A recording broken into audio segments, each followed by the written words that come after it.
Neynirsən sən? Neynəyəcəm? Oyun oynayıram. Atın yolu değil. Atı o cür apara bilməzsən. Gördüyün kimi apara bilirəm. Kefim belə çəkir, mən də belə oynayıram. Elə?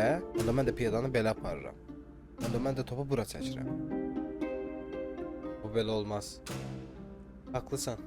Yaxşıca başdan başlayaq. Yaxşı. Amma bu dəfə hamı öz yolunda qalacaq.